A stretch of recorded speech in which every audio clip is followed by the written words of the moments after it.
From Hollywood, it's time now for Johnny Dollar. Joe Parker, Johnny, Surety Mutual. Oh, hi, Joe. What's on your mind? A gorgeous doll named Dolly McLean. Remember her? Sure. The Champagne Dream Girl. Yeah. Dancing darling of the roaring 20s. Finally married Barnaby Cronin, didn't she? Right. And for a wedding present, he bought her the Circle of Fire. Oh, yeah. One of the 5 most beautiful necklaces in the world. Diamonds and emeralds. Worth $500,000. It's been lying in a bank vault for the last 10 years since Barnaby died. We carry the insurance. So? She's coming out of seclusion, Johnny, giving a party. Just like the old days, she says. May go on for a week. Her last fling. And she's going to wear the Circle of Fire. Uh-oh. Get the picture? Gallons of champagne, everything mixed up, crazy. And that old lady with $500,000 around her neck. Target. You've got a problem, Joe. Johnny, we've got a problem.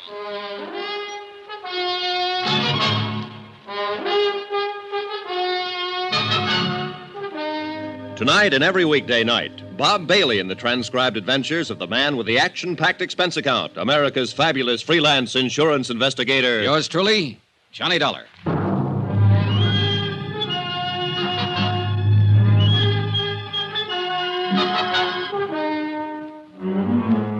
Expense account submitted by Special Investigator Johnny Dollar to the Home Office, Surety Mutual and Trust Company, Hartford, Connecticut.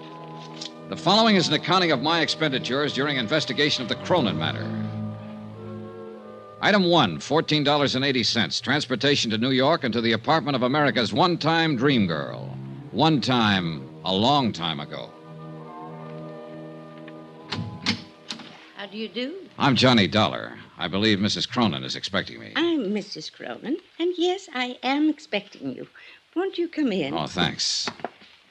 I did have butlers and maids and such for years, scads of them. But since Barnaby passed away, I've just hibernated, you might say. Oh, in here, Mr. Dollar. Thank you. 10 years now in this same little apartment.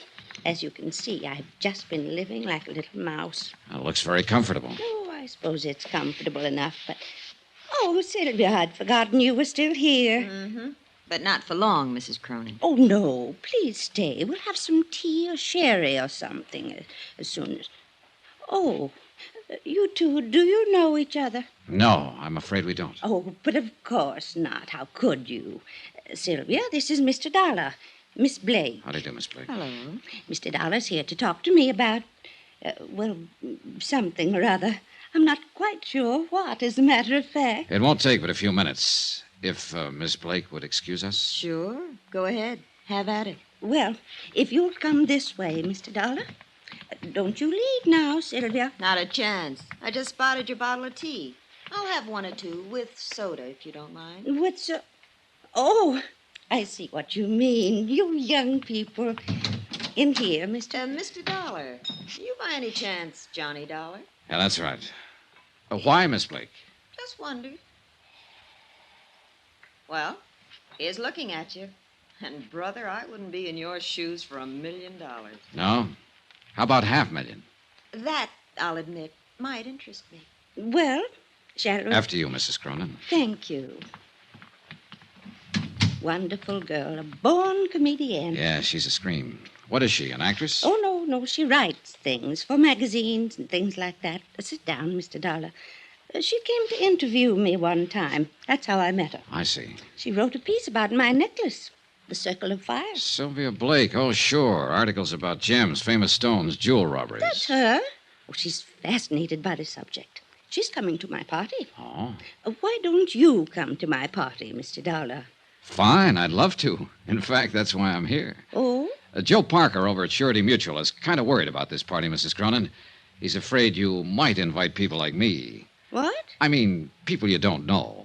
You're a detective. In a way. I told Joseph how I felt about that. He's not going to send any detectives around snooping into things, spying on my guests, wearing the hats in the house. Huh? Oh, not that you're like that, of course.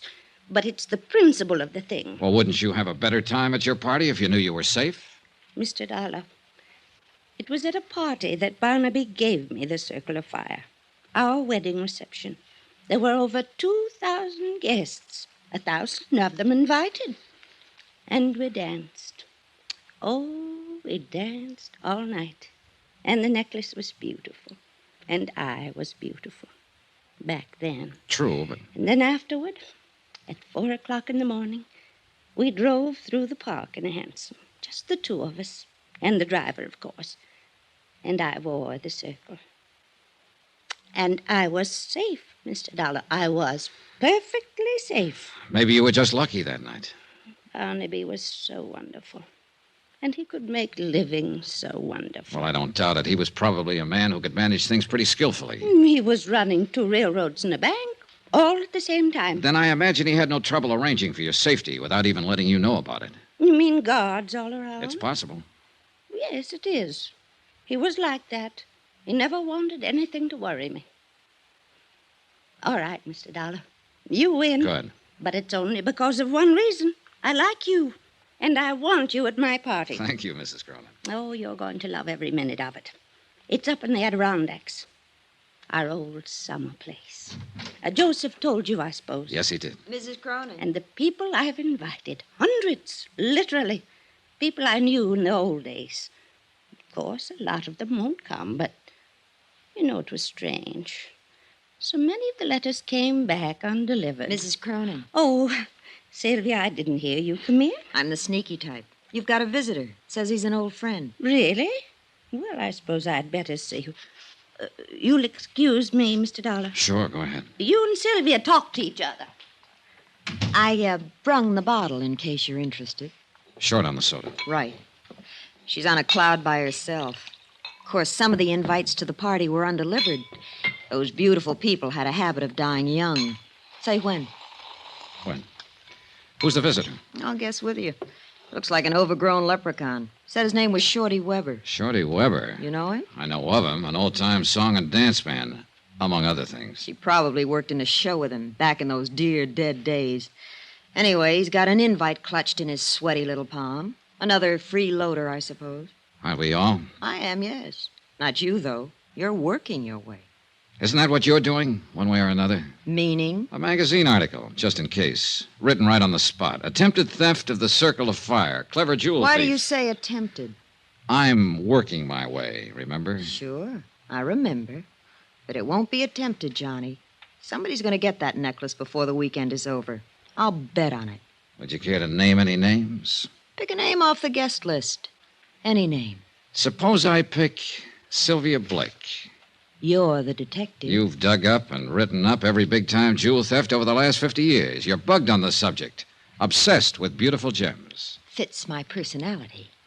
I'm rather beautiful, too, in a brittle and glittering sort of way. Don't you think so, Johnny? I think you work pretty hard at that tough act.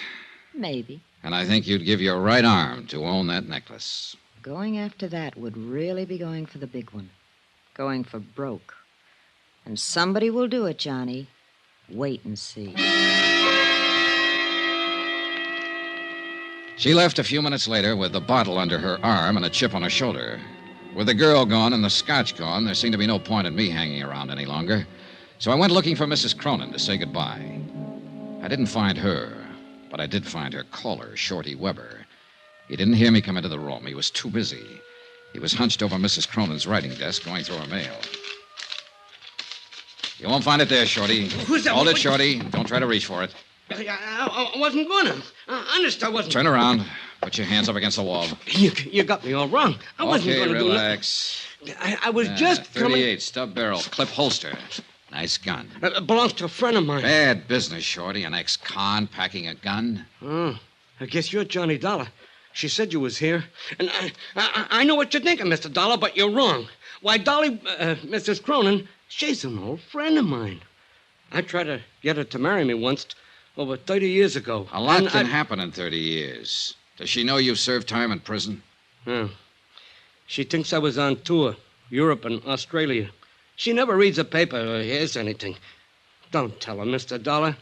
Please don't. You know, it's quite a coincidence, Shorty. It was Jules that time. A big affair in New Orleans. And you were hired as an entertainer. A diamond bracelet, wasn't it? And you were caught cold. It's the only time in my life I ever done anything like that. And I went again. Not, especially not to her. Why, I'm planning to look out for it this party. That's why I bought the gun. And is that why you were going through her mail there? Yeah, I wanted to see who was coming. I learned things while I was doing time. I know how the word gets around in a big deal like this. There's a lot of wrong guys in this world. No argument, Shorty. Yeah, well, you met her. You know how she is. She's a babe in the woods on something like this. Should my ears be burning, or is it some other babe you mean? Not for me, Dolly. You're the only babe I ever could see. Oh, Shorty, you never give up. Oh, do you two know each other? Not exactly, but we found we had a mutual friend. A certain state prison warden. Oh, how nice. Shorty's always doing benefits at those places. Dolly. Yeah, that was it. He did a benefit there. Oh, well, I'll bet you went over big. Well, you know. You're too modest, Shorty. Why, they loved him, Mrs. Cronin. Hated to let him leave. Yeah. Well, speaking of leaving, I got a shove now. Don't take any wooden nickels. It was crazy and corny and sad. The whole idea. I guess the sadness of it hit me when I was saying goodbye to Mrs. Cronin at the door. The gaiety slipped for a moment, and suddenly she was old and tired. And at the same time, she was a scared little girl. And then she said something strange, and the shivers ran up my back. Do you believe in premonitions, Johnny? Well, I have a hunch now and then. Well, whatever it is, it's the reason I'm doing this. Having this party. One last fling, you might say, before it's too late. Oh, come now. You're still a young woman, Mrs. Cronin. No. I'm old, Johnny. I've been old for years. Since Barnaby died. We loved each other so, but that's not what I mean. I've had this premonition lately. What sort of a premonition? That something awful, something terrible is going to happen to me.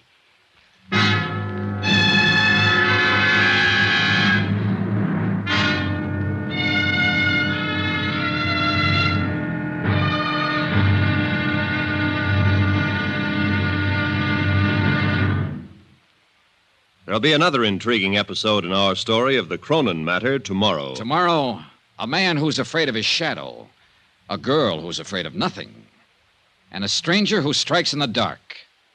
Join us, won't you? Yours truly, Johnny Dollar. From Hollywood, it's time now for... Johnny Dollar. Mr. Dollar, this is Jason Prell. Jason I Prell. manage Mrs. Cronin's trust fund.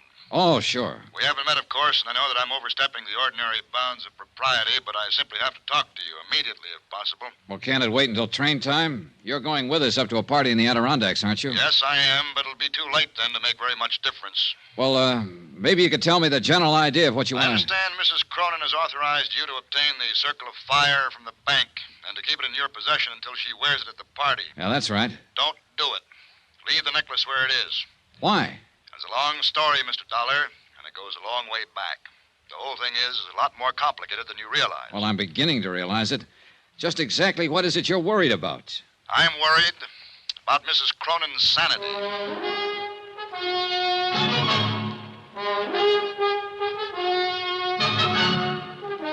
Tonight and every weekday night, Bob Bailey in the transcribed adventures of the man with the action-packed expense account, America's fabulous freelance insurance investigator. Yours truly, Johnny Dollar.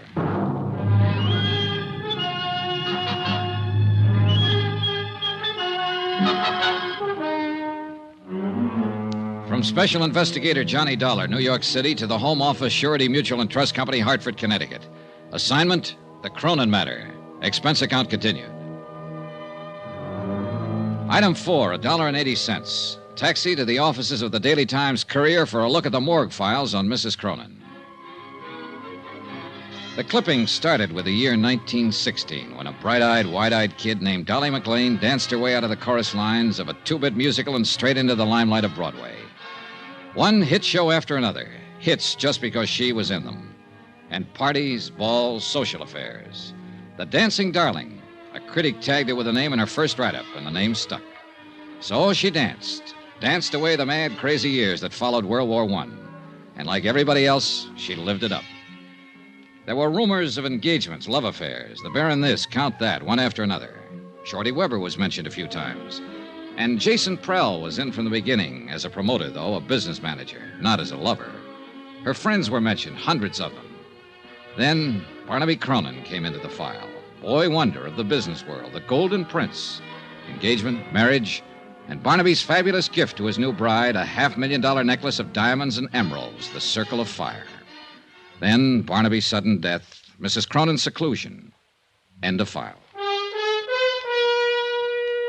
Expense account item 5, $24.30, transportation, hotel, and incidentals. And a taxi to the railway station to find the special coach Mrs. Cronin had chartered to haul her guests to the Adirondacks and to her roaring 20s weekend party. I purposely got there early, but one of the guests was even earlier. Mr. Dollar, wait. You are Mr. Dollar, aren't you? That's right, but I don't think... Jason Prell. Oh. I thought you might come down early to meet the bank messengers. Thank heaven you did. Well, I'm afraid I don't... Dollar, I've known Dolly McLean and Mrs. Cronin for over 35 years. All that time, I've managed her business affairs, arranged her personal contacts, been like a father to her. Yeah, I've read the newspaper clippings. Newspaper stories can be misleading sometimes. They build things up. Sensationalism. It's true, of course, that Dolly and I had some quarrels. Who doesn't? In spite of everything, I was still her best friend. Go on. I know Dolly, know her better than anybody else in the world. I know how she's gone downhill since Barnaby died, especially in the last year or so. And I know this whole idea is the worst possible thing she could do. Have you tried talking to her along that line? She won't listen. She's dead set on it. I'm hoping you can help. How? Point out to her how dangerous it is to go off into that isolated place with a piece of jewelry as valuable as the Circle of Fire. It's worth a fortune. Somebody's bound to try to steal it. I still don't get what you're driving at, Mr. Prell. But I just told you. It's the risk that's involved. To whom? Mrs. Cronin, of course. She knows about the risk. She's willing to take it. She doesn't know what she's doing. Hey, you said something on the phone about her sanity. Are you trying to imply that No. she's... Not yet. But she's not well. She's burned herself up back in those early years, and she hasn't much left. The only thing that keeps her going has a crazy kind of belief. Belief? Dolly believes in people. So do I, Mr. Prell. Well, yes, of course. But Dolly's whole thinking hinges on it. All the people she knew back in the heyday, the people she calls her friends, in her book, they can do no wrong. She lived in a dream world, still does, like a fairy princess. But it never really existed. Things weren't like that back in those days, Mr. Dollar. So I've heard. Most of the people she thought of as her friends were only trying to use her. Barnaby and I would block them off, take care of things when things had to be done, and let her go on living happily in her never land. And now, that's the only land she has to live in. Is that what you mean? Exactly. Why, some of those friends would cut their mother's throat for a tenth of the value of the Circle of Fire. Those are the guests she'll have at their party. Well, I've already been told once that somebody will steal that necklace before the weekend is over. Do you want to add your prediction? I think somebody will try. And that's all that's needed to start that dream world of hers falling apart and to make her face things the way they are. May I ask you a question, Mr. Prell? Well, yes, of course. This trust fund you're managing that her husband left for her, just how big is the setup? Barnaby Cronin was a wealthy man, Mr. Dollar, but he had his ups and downs like every business investor. The capital is adequate for her support, but not much more. Is the necklace a part of the trust capital? It's her own personal property. Otherwise, I could have prevented it from being taken from the bank. You have complete control of the trust, then? Yes. Barnaby knew that she had no understanding of business matters. I see. She's old, Mr. Dollar. Older than her years. Tired. All that keeps her alive is her belief in the past. Yeah, her dream world, where everybody loves her and protects her, where she's still a dancing darling. And if that dream world is destroyed, she'll be destroyed along with it. Now, phone the bank, Mr. Dollar. Ask them not to bring that necklace here. I'm afraid they think I was crazy. Why? Because I've got it with me, Mr. Prell. I picked it up myself 2 hours ago. Then heaven help us all.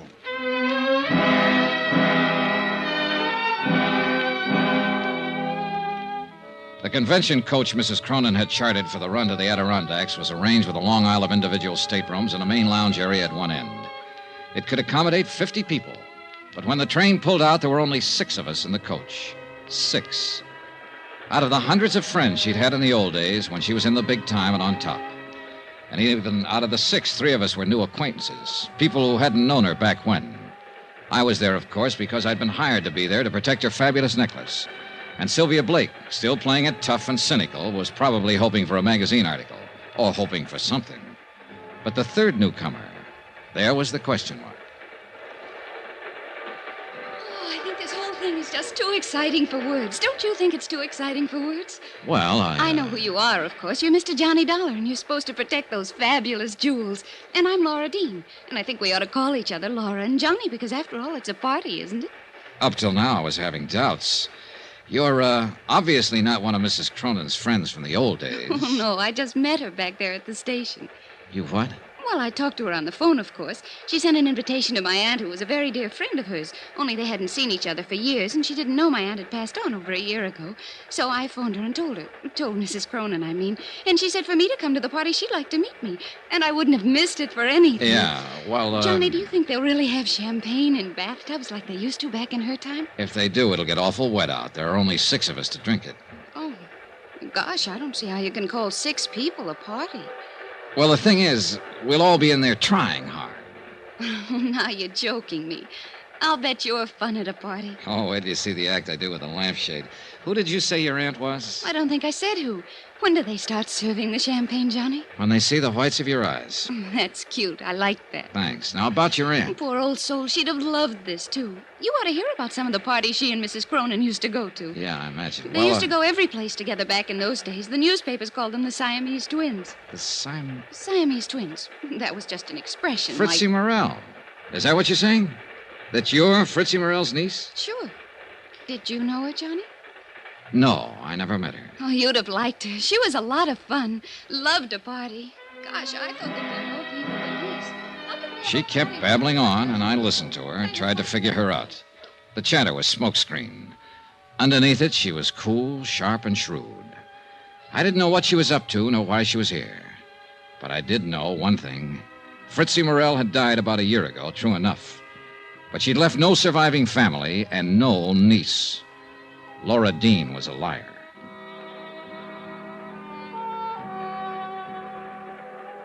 I hadn't seen Mrs. Cronin since we pulled out of the station. She'd greeted us, then gone right to her stateroom and stayed there. And when I saw Jason Prell come hurrying from that direction, I could read the look on his face even before he reached me. Mr. Dollar, please. Mrs. Cronin? Yes, go to her at once. What is it? What's wrong? She was suddenly taken ill, very ill. Hurry.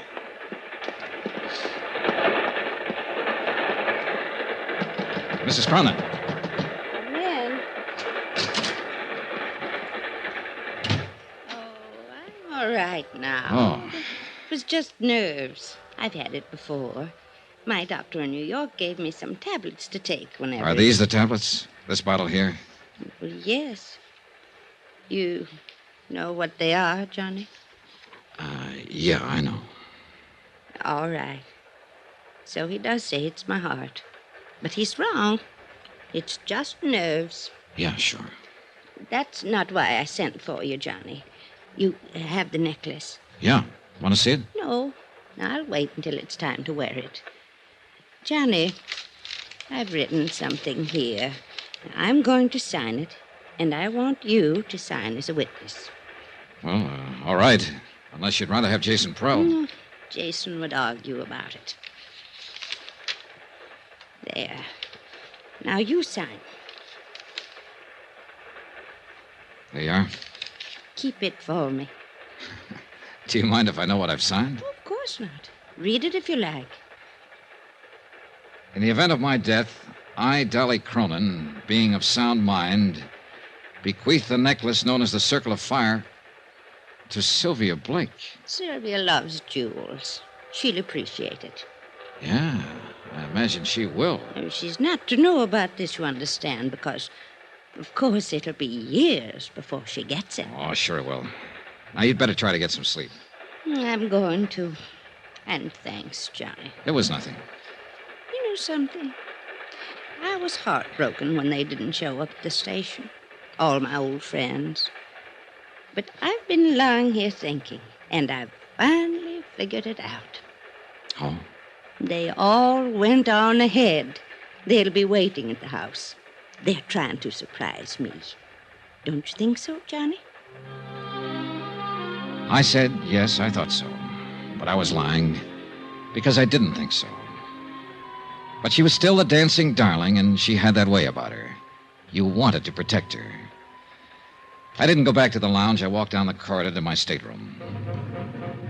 It was night by then, and the corridor was only dimly lit. My stateroom was dark. When I opened the door, I caught a bare flash of movement. Too late. Oh!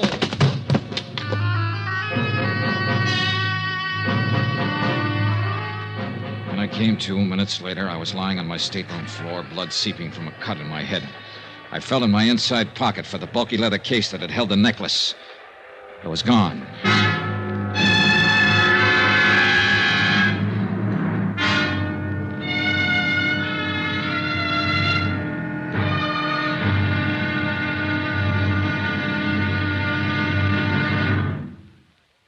There'll be another intriguing episode in our story of the Cronin matter tomorrow. Tomorrow, an old love and an old hate.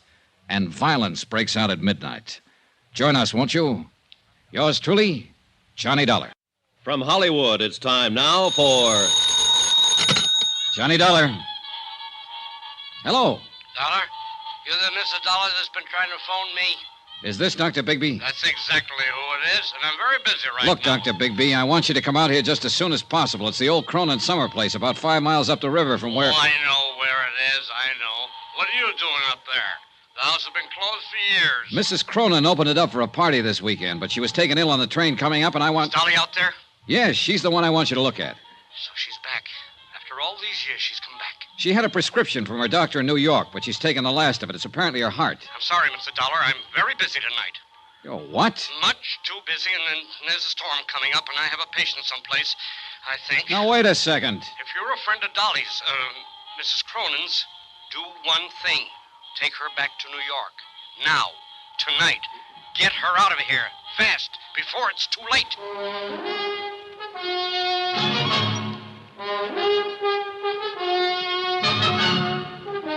Tonight and every weekday night, Bob Bailey in the transcribed adventures of the man with the action-packed expense account, America's fabulous freelance insurance investigator. Yours truly, Johnny Dollar.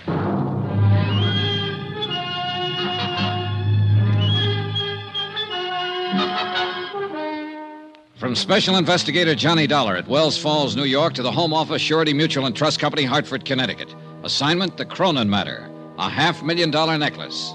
Expense account continued. Item 7, $5.40, taxi. I figured I'd find Dr. Bigby in one of the local pubs, but I covered them all in about 30 minutes. No sale. And unfortunately, Bigby was the only doctor in Wells Falls. Worse, the local druggist couldn't fill Mrs. Cronin's prescription. The nearest chance was Tupper Lake, 25 miles away. Back out at the Cronin place, I turned the taxi over to Jason Prell, Mrs. Cronin's business advisor, and he took off for Tupper Lake to look for the medicine. Then I went looking for Mrs. Atherton, a village woman who had been housekeeping on the estate since the place was built. I found her in the kitchen. Storm's brewing up, coming out of the mountains. It'll hit us before morning. They always come in the night. I guess you've seen a lot of storms in these hills, Mrs. Atherton. Lived here all my life, never been out of them. It's Miss Atherton, not Mrs. Oh. She's the missus up in the bed, even if she is a widow. Little Dolly, Mrs. Cronin, till death do us part. Did you know Barnaby Cronin, Miss Atherton? Yes, I knew him. Of course I knew him. I worked here. Oh, yes, you were here then. What kind of a man was he? Like any other man. Not according to Dolly, Mrs. Cronin. She apparently worshipped him. Still does, in fact. Dolly's always worshiping something. Everybody was always worshiping her. She had us all dancing to her tune, and without even trying. You knew her back then? She was born and raised here in the village. I thought everybody knew that. No, that's what I missed. Well, we used to work together, waiting tables at the summer hotels around here.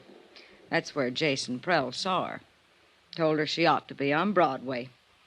She left the town the next week. Didn't come back again till after she and Barnaby was married. And she got him to spend a fortune to build this place for her. Well, I guess he had the fortune to spend. Oh, yes. She married well. Count on Dolly for that. Always got whatever she wanted and never even had to ask. Things were just given to her, always. Yeah, probably so. But she's been pretty generous herself. Like keeping you on here, for instance, when the house has been closed up for years with nobody using it. Oh, she's the dancing darling, all right, right to the end.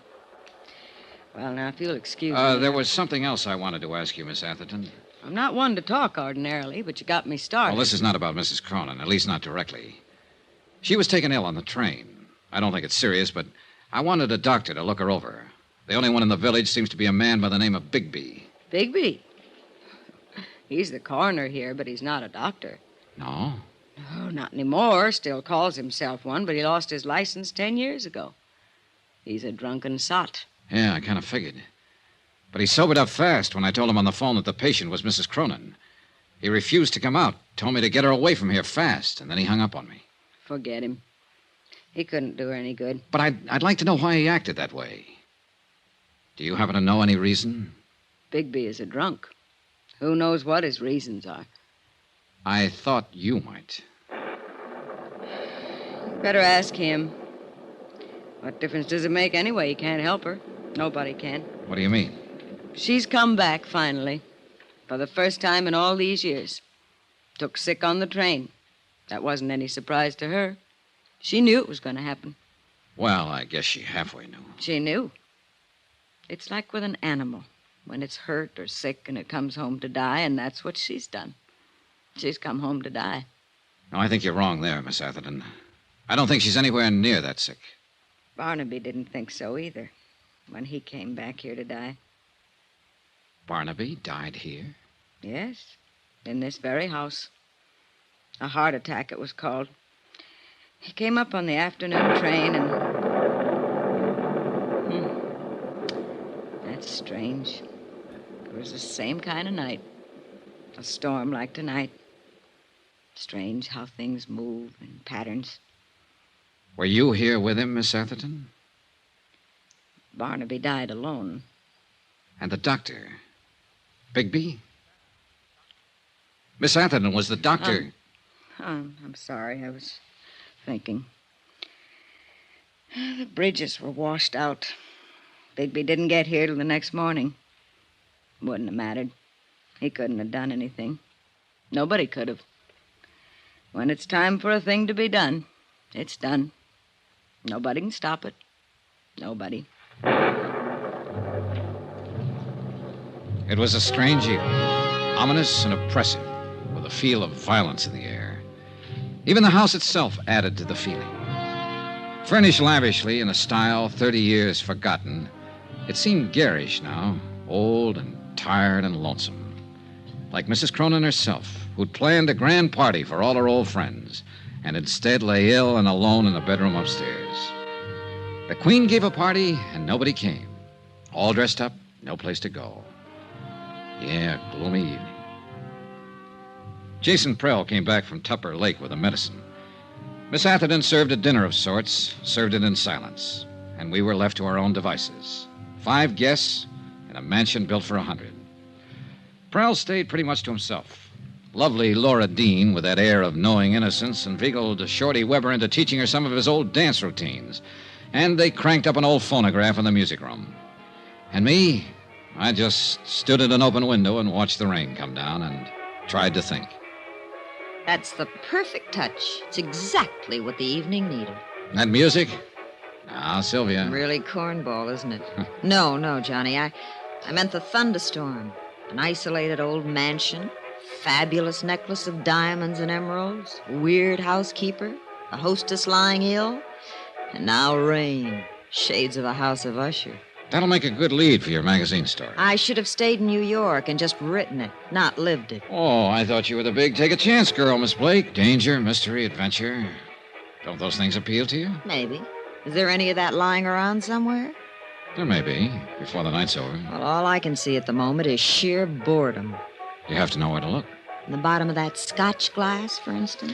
Just killing time. Oh. I've been wanting to ask you, Johnny. How'd you get that cut on your head? It's a long story. It happened on the train, I know that. You didn't have it when we left.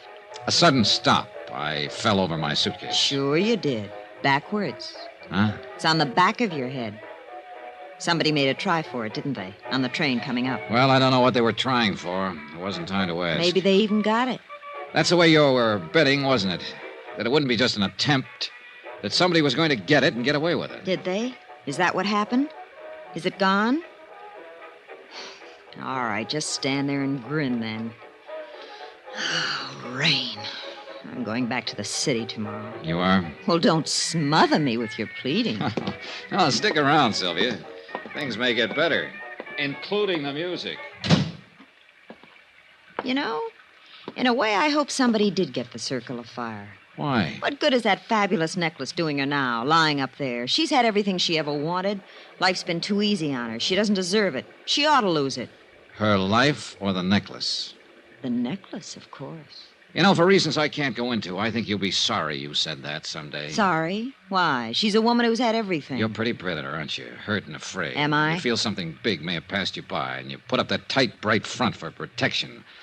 But inside, you're tied in knots. And what is your recommendation, Doctor? A man, perhaps? That's the usual advice. Now, you said it. I didn't. Well, you're a man, Johnny. Why don't you smooch with me? It'd be a way of passing the evening, killing time. All right. What are you... Johnny, wait! Johnny, why did you do it? Because you wanted me to, and because I wanted to.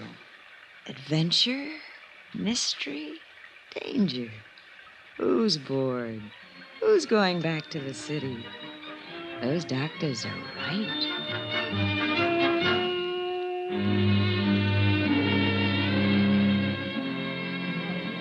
Mr. Dollar, could I talk to you for a minute? Why not, Shorty? What's on your mind? I don't know exactly why you called us all together in It here. was Mrs. Cronin's idea. She set it up with me earlier. Well, it ain't got nothing to do with what I want to say. You seen me in a bad light there yesterday at Dolly's apartment. Well, You found a gun in me. You know about my record. It made it look bad. I know it did. But so help me, Mr. Dollar, everything I told you was the gospel truth. yeah. I'd break my arm before I'd do anything to harm Dolly in the least bit. You see, I've been in love with that woman for 35 years. Like to broke my heart when she married Barnaby. But I always knew I didn't have no chance right from the start. She was up there, big, somebody. Me, I was a nobody. But I'd still die for her any time. That's all, Mr. Dollar. I just wanted you to know. They were all there, gathered around the big dining table, watching me and waiting. Mrs. Cronin had asked me to arrange it. She said that was the main reason they'd come, and she didn't want to disappoint them. I told them that. And then I took the Circle of Fire from my pocket and laid it on the table.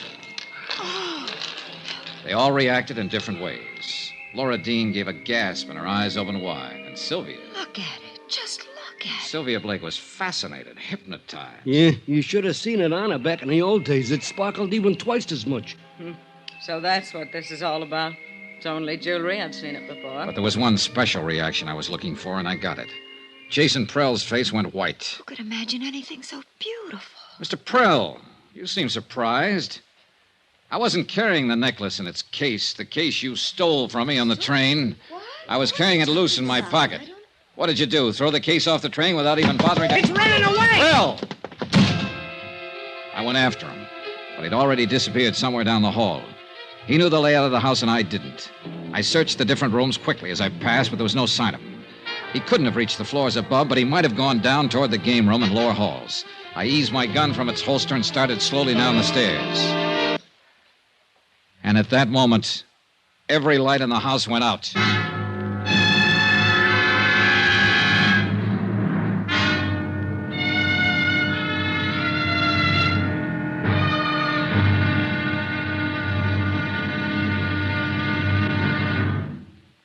There'll be another intriguing episode in our story of the Cronin matter tomorrow. Tomorrow, a white lie, a bullet from the darkness, and death comes in out of the rain. Join us, won't you? Yours truly, Johnny Dollar. From Hollywood, it's time now for... Johnny Dollar. Hello, Sheriff. I can't hear you for the storm. We were cut off before. Hello? Is that you, Sheriff? I said... Hello? You get cut off again, Mr. Dollar? Not this time, Shorty. Somebody cut the wire. The phone's dead. Then we got no way of getting White out, no way of getting help. No, not at the moment. And he's out there in the dark somewhere. He's got a gun and there's no telling what he may try and do. Shorty, get away from that window. Well, we know where he is now and what he intends. Because he just made a try at it. What are you going to do about him? Only thing I can do, Shorty, go get him before he gets me.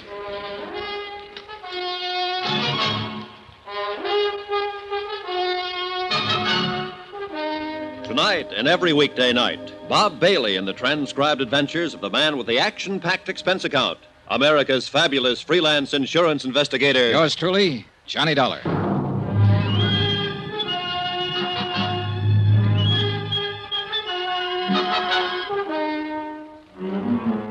From Special Investigator Johnny Dollar at the Cronin Estate, Wells Falls, New York, to the Home Office, Surety Mutual and Trust Company, Hartford, Connecticut.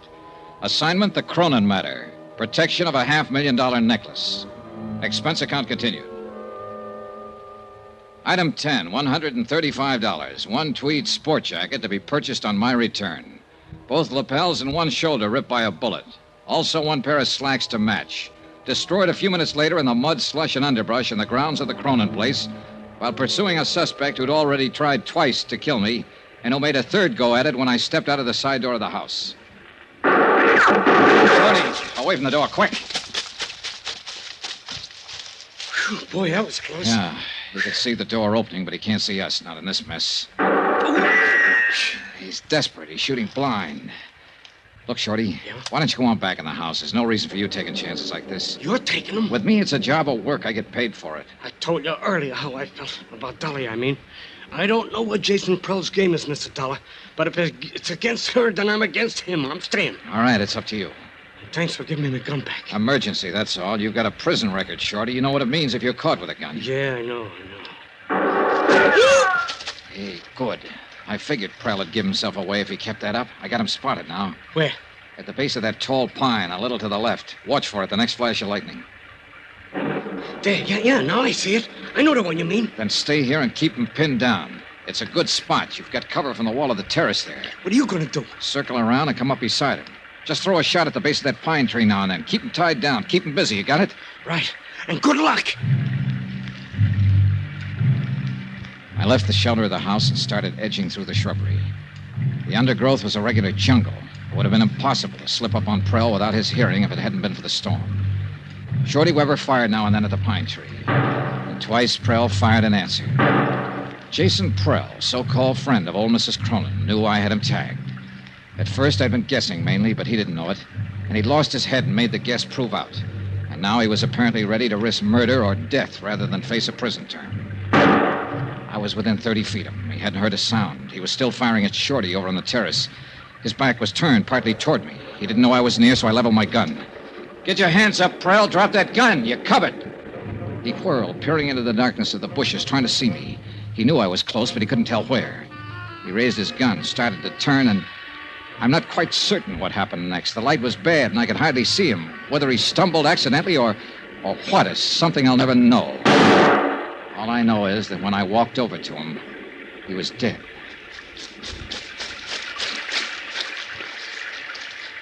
He was no good, Mr. Dollar.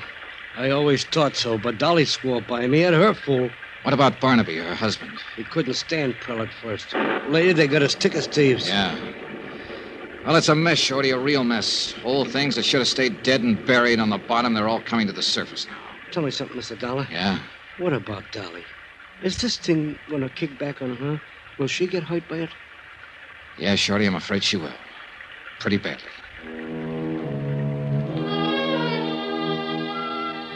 It was deep into the night, edging toward dawn, when I got back to the house.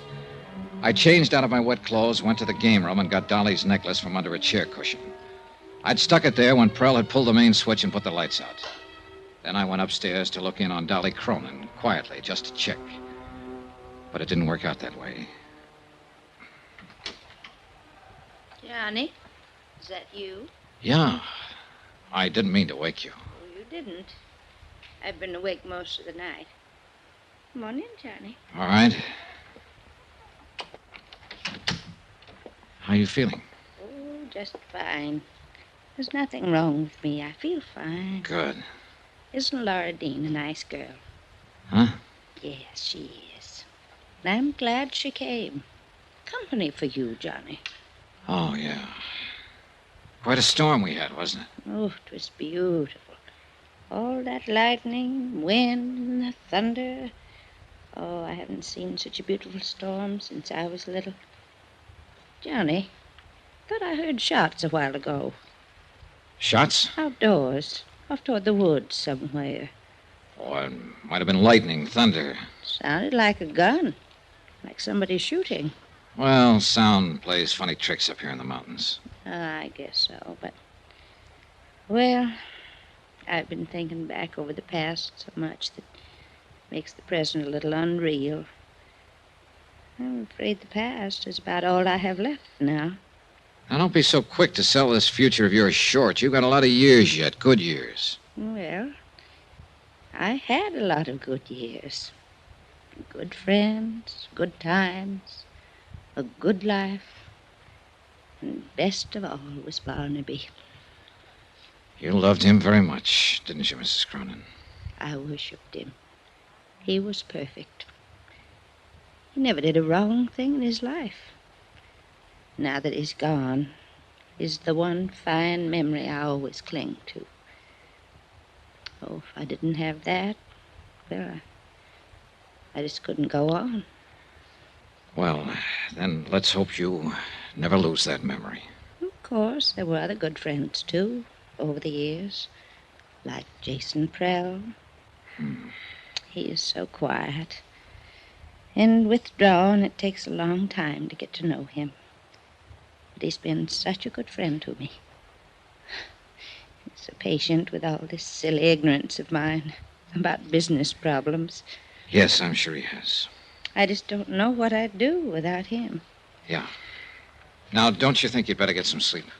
In a little while. You know, Johnny, it's funny how things work out. In what way? I was born and grew up right here in this village. Yes, your housekeeper, Miss Atherton, told me the two of you were girls together. We were inseparable. Like I said, I grew up here and then I went away. And Barnaby and I came back and built this house, and we went away again. There were always so many places to go, new things to do. It's a big world, isn't it? And finally Barnaby came back for the last time and died here. All alone, poor boy. And now I've come back, the place where I was born. Everything finally comes home, doesn't it, Johnny? Yes, nearly always. I'm very tired. I think I will sleep now. Be good for you. The necklace, Johnny, do you have it with you? I sure do. Here you are. So beautiful. And so many memories. All so long ago. Put it on me. Will you, Johnny? Of course. Raise up now. Just a little. There. How do I look? Sweet enough to kiss. Well? Nice. You go to sleep now. Yes, sir. I'll only look at the necklace for 1 minute only. Then I'll take my pills and go to sleep. And then I'll dream up a dream. A great big dream. Good night. Dancing, darling. It's been a long time since anyone called me that. A long, long time. Good night, Johnny. And thank you. I left her and went downstairs and rustled myself a pot of coffee. I sat down by an east window and drank it cup after cup and watched the morning sun come up. Dream a big dream. Well, before many more hours, she was going to need a big dream. There was no way of keeping it from her, all of it. The fact that Jason Prell was dead, shot, that he'd attempted murder and tried to steal a necklace. And worst of all, that her beloved Barnaby had probably been as big a crook as Prell. Is it all right if a girl who can't sleep sits this one out with you? Sure. Pull up a chair, Laura. Like some coffee? Just black, thank you. I guess it wouldn't do much good to ask you what's been going on around here all night. Something has? Like I said, I guess it wouldn't do much good. Here's your coffee. Oh, thanks. That's how I found you. Just followed the smell of this coffee. Good. I guess if I said I heard somebody shooting up the place during the storm, you'd just say, really? Never used the word. And I guess if I showed you that broken window over there, you'd say maybe a pigeon flew in. Might, if I happen to think of it. I'm sorry all this kept you awake. Oh, don't apologize. I probably wouldn't have slept anyway. Why not? Guilty conscience? Don't be silly. I didn't even do it. Do what? Whatever it is I'm supposed to feel guilty about. Lying is what I had in mind at the moment. Oh, I do that all the time, but I never feel guilty about it. I just call it making up things. Like claiming you were the niece of Fritzie Morel, Mrs. Cronin's oldest friend. Gosh, went down my windpipe. Like claiming you're Fritzie Morel's niece. Mostly I drink tea, but you already had the coffee Like made. claiming you're Fritzie... All right. How'd you find out? Nothing very spectacular. She just didn't have a niece. I wasn't sure, but I thought she must. Everybody her age has at least one niece. What was the idea? Well? Well, I lived in the same rooming house she did. She liked me, talked to me a lot before she died last year. So when the invitation came last week, I got the idea of going as her niece. I didn't mean any harm by it. I just wanted to go to the party. All right, relax. That's about the way I figured it. Well, it turned out to be quite a party, didn't it? I hope I never see another one like this. Johnny, what's wrong with her? It was Miss Atherton. I got up slowly from my chair as she walked toward us and then stopped a few feet from the table. Her eyes were fixed on something far away, and the look on her face was strange and grim. I think I knew even before she spoke.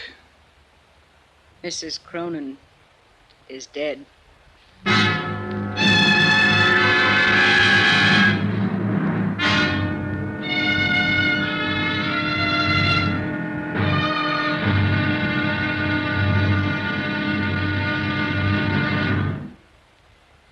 There'll be another intriguing episode in our story of the Cronin matter tomorrow. Tomorrow, the questions and the answers for the living and the dead.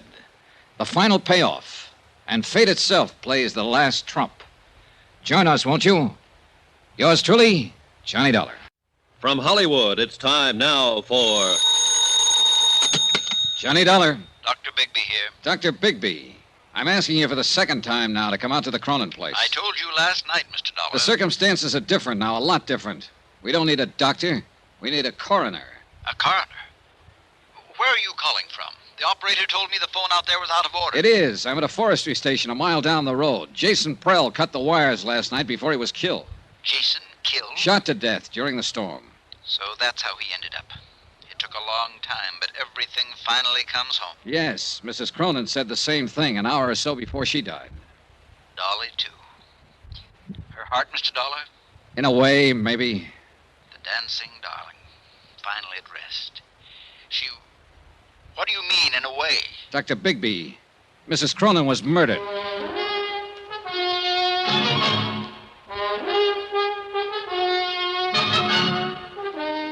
Tonight and every weekday night, Bob Bailey in the transcribed adventures of the man with the action-packed expense account. America's fabulous freelance insurance investigator. Yours truly, Johnny Dollar.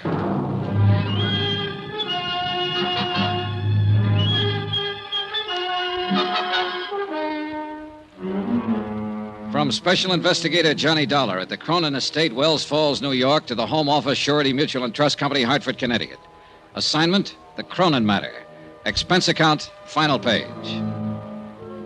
Item 13, 10 cents. A half pack of cigarettes I left with a farmer who gave me a lift back from the forestry station. The price of my own feelings at the moment would have been lower. About 8 cents lower, in fact. I brewed another pot of coffee and sat down to wait for Bigby. But this time I laced the coffee with brandy. The sun was up by then, clear of the horizon, bringing a bright new morning and a brand new day. The storm was long over, and the world sparkled and danced. But too much of the night was still with me, and the past still too much alive. And yet, maybe Dolly Cronin was better off. She was a part of that past now, where friends were always true, and every minute of life was even more wonderful than the last one. And where she was still and forever, the dancing darling. Good morning, Johnny. Oh, hi, Sylvia. I'm in the coffee business this morning. How about it? Please. Having yours with cream, I see. Yeah, bad night. Shall I make yours the same way? Right. I had a bad night, too. Thanks. You look real beat, Johnny. Couldn't be any beater. Something pretty terrible happened last night, didn't it? Yes. Jason Prell is dead. Oh. And Dolly Cronin is dead. Oh, no. I loved her, Johnny. I didn't mean what I said last night about life always having been too easy for her, and you were right. It was just being frustrated, tied in knots and covering up. I loved her. She was sweet. Yeah, she was quite a gal. She had something, I don't know. She had love. She loved people, and they loved her in return. Maybe so. Anyway, I guess this belongs to you now. The necklace? The circle of fire? What do you mean it belongs to me? She made a will last night. I witnessed it. She left the necklace to you. I just can't believe it. Johnny, can I put it on? Why not? It's yours. She wanted you to have it. You look good in it. I just can't believe it, Johnny. Well, before you get carried away too far, maybe you'd better brace yourself. Oh, it's not mine after all. Oh, it's yours, all right. But it's not real. What? It's a good copy, worth maybe $400 or $500, but that's all. Well, I don't understand. It's so well known. The circle of fire. It's been written up over and over. Yeah, from old records.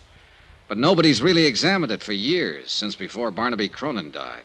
It's been locked up in a bank vault until I took it out. Was there ever a real one? Yes, originally. But it was broken up and disposed of years ago. Jason Prell knew it, was in on the substitution, I suppose. That's why he was so desperate to steal it from me and get rid of it before I found out it was a copy. He knew that if that deal came to light, it would call attention to some of his other activities, worse ones. What do you mean? Prell had complete charge of Mrs. Cronin's estate. He told me it was worth practically nothing.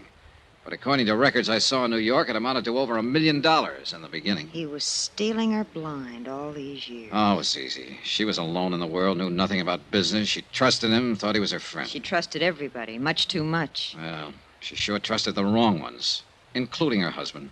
Barnaby? Sure. Who do you think disposed of the necklace and slipped her a copy after making such a big deal out of his fabulous wedding gift? A phony. And she worshipped him. The king. In her book, the man who could do no wrong. Well, in the business book, he didn't do much else but wrong. According to the records, most of his deals were pretty shady, especially after he and Prell teamed up. Yes, Miss Atherton? Dr. Bigby is here to see you.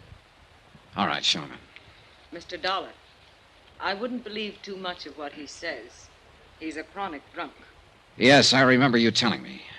Show him in. Yes, sir. Well, I was just thinking, Johnny. Mrs. Cronin didn't know any of this, I assume. no, she was safe in her dream world.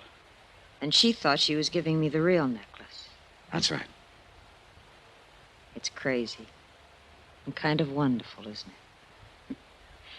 Just like that, she gave me something she thought was worth $500,000. Just because I was nice to her and liked her. You know something, Johnny? What? I'm just as glad it is a copy.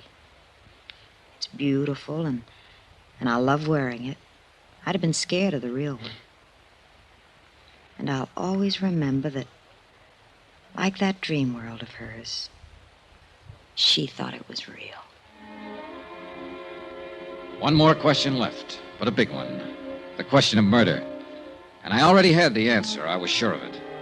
And I knew there was nothing I could do about it. Dr. Bigby was a man under 60, but he looked years older, a harried man, tired and worn. He sat down for a moment and we talked. And I began to realize that here was another man who'd been under Dolly Cronin's spell, and who was shocked and hurt by her dying. It was a remarkable thing and a difficult one to explain, Mr. Dollar. Like many another, I suppose, I often wondered why I felt the way I did about her. It was a sort of magic she had. Yeah, I know. Even as a girl here in the village, she had that same power and had it without knowing it. Everybody loved her. No, not quite everybody. At least one person didn't. Yes, you mentioned on the phone the word murder. That's right, Dr. Bigby. Who killed her? A man we can't touch because he's already dead. Jason Prell. Well, he's done about everything else, I guess. I wouldn't put it past him. What do you base it on, Mr. Dollar? A bottle of pills. Prell supposedly went to Tupper's Lake last night and got a prescription filled for Mrs. Cronin. She took some of it this morning, an hour and a half before she died. There it is. I'd seen the bottle on the train coming up with a few tablets left on the same prescription. And these are different. Well, you're right on one count, Mr. Dollar. Those aren't what the prescription calls for. What do you mean, one count? I talked to the druggist at Tupper's Lake on the phone last night. He told me about Jason being in. All right, it still stands. He had the prescription filled and then changed the tablets, substituted these. It's possible. Would you happen to know what they are without having them analyzed? I've got a pretty good idea, but I'll wait until I've examined her before I'll say positively. Mr. Dollar, I'd like to explain why I wouldn't come out when you called me last night. Yeah, I wish you would. I'd been drinking. So I gathered. I'd been drinking that other time, too, and I'd made a mistake. I didn't want to make another one. Just what do you mean? When Barnaby Cronin died here, I signed the death certificate. Yes, I know. I hadn't treated him. He was dead when I came out. I called it a heart attack. I was drunk, and I was wrong. Barnaby was poisoned. Go on. I didn't suspect it until later, and then I was afraid to do anything about it. I'd signed that certificate, and I knew it would break me. So I kept still, and I consoled myself with drink. And finally, it broke me. So the same end result was achieved. Look, Dr. Bigby, if Barnaby Cronin was here alone, then how was he poisoned? Alone? He wasn't alone when he died. She was here with him. Mrs. Cronin? Of course not. Why do you think he was always making trips up here, always by himself? I didn't know he was. For years, every week or two, the whole village knew about it. She was here with him that night. She's the one who called me, asked me to protect her good name. She's the one who poisoned him. And now she's had another try with the same poison. But why? Ask her why. Ring for her and ask her. That won't be necessary. Well, I'll go on up and make my examination. Well, Miss Atherton, I'm asking, why? He was planning to break off our relation. He told me that night. She'd finally won. That silly little fool had finally won. But I didn't let her win. I killed him. You're confessing to murder, you know. It doesn't matter now. I've accomplished everything I meant to accomplish. So it was you who changed the tablets in her prescription bottle and substituted the poison. Of course. It was so easy. For once in my life, things were just as easy for me as they'd always been for her. Will you have the sheriff come out, Mr. Dollar? I'd like to make my confession.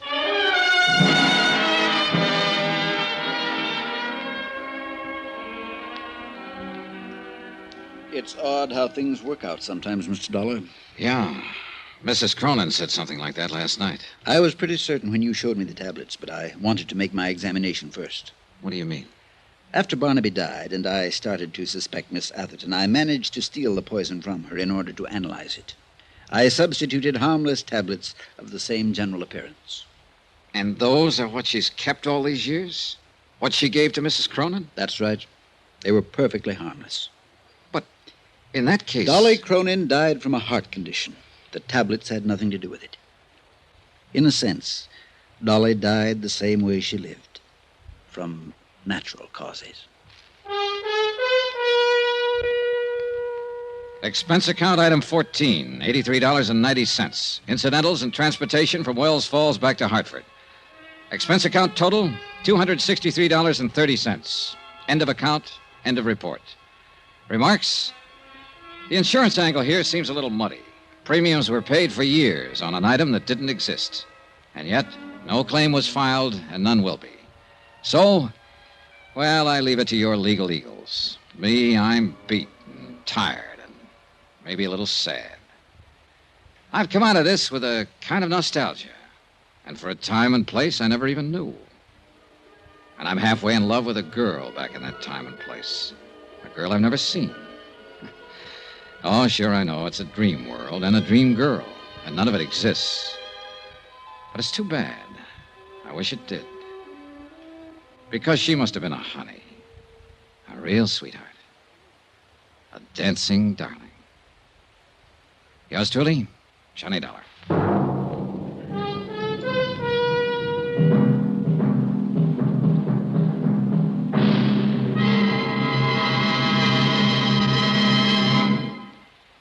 Remember, please, there'll be a new exciting story on Johnny Dollar beginning next Monday. Next week, the story of a man worth $50,000 who didn't have a cent to his name. Join us, won't you? Yours truly, Johnny Dollar.